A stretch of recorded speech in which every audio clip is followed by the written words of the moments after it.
We're hanging up all of the lights out in our orchard today, and I have some light hanging tips for you because we have done this so many years in a row, and there's a couple things that I've figured out to make it super easy, not just to put them up, but also to take them down later.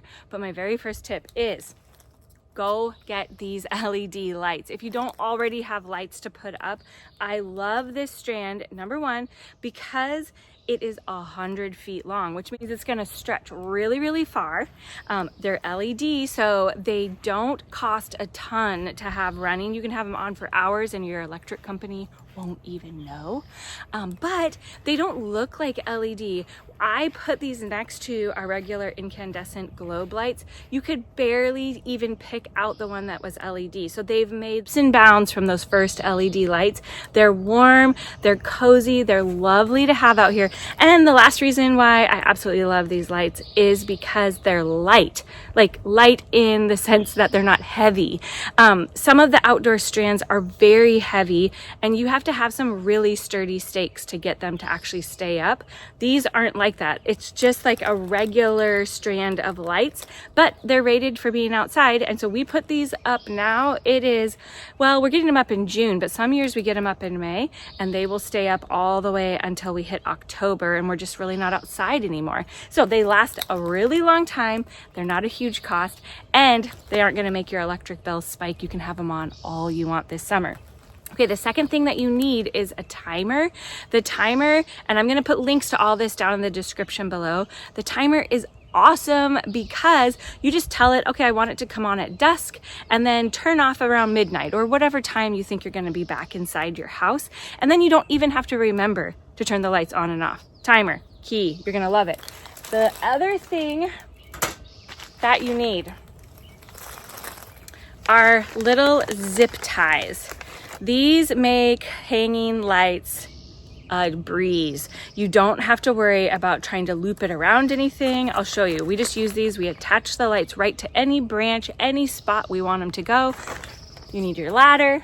I always have a pair of snips so that I can cut off the extra part of the zip tie. You don't want that sticking out because then you see it. And of course, what you don't see right now is that I do have a buddy out here helping me because, come here, Maddie.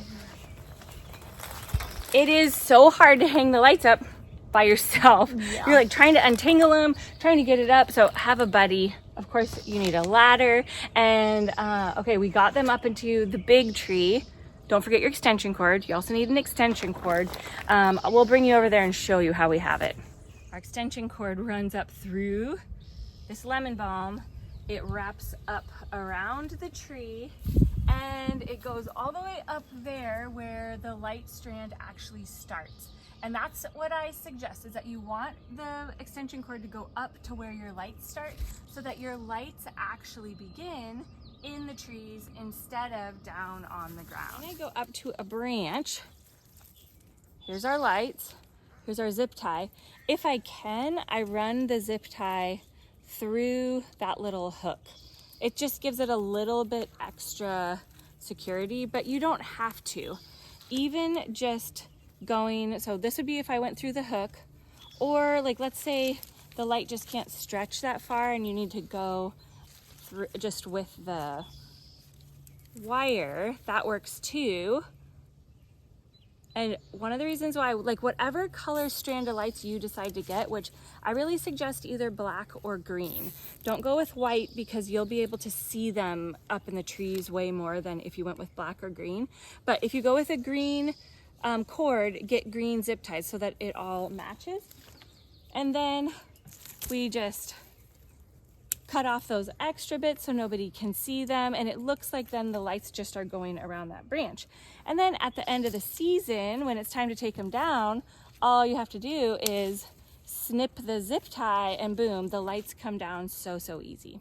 Agree. Another thing to think about as you're hanging them, and this is a preference, but I really like it when all of the light strands are swagging at a little bit different rates so that they aren't all exactly the same. So it's nice to have somebody who's standing back who can say, oh, okay, swag that one down a little more, or it's a little bit too low, pull it on up. But this is where you get to choose. Maybe you want yours straight across. I like them when they swag, especially because this is where we put our big farm tables, and so then they just swag over the tables. When I connect the two strands, I actually do a little knot like that, so that even if these got pulled really tight, which we don't want them to be like bagging down, then it's not gonna like pull and disconnect. Plus, it's kind of nice because it just camouflages it instead of having to put like tape or something around them. I still remember the very first summer that we hung lights up in the orchard.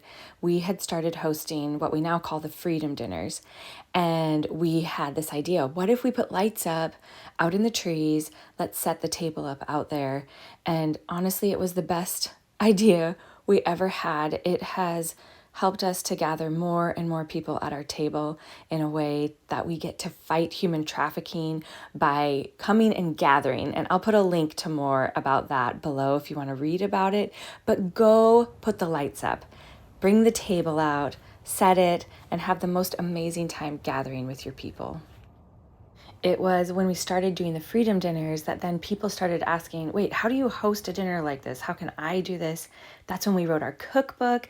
Honestly, the lights have led to so much beauty, and I can't wait to hear what happens at your table when you hang those lights and enjoy filling it with your community, whether it's your friends or your family.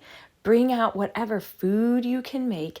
It doesn't have to be a feast in order to make just really lasting memories. So we can't wait to hear about it. Check below for all of the links. And we're so glad that you're here hanging out with us at Cider Press Lane.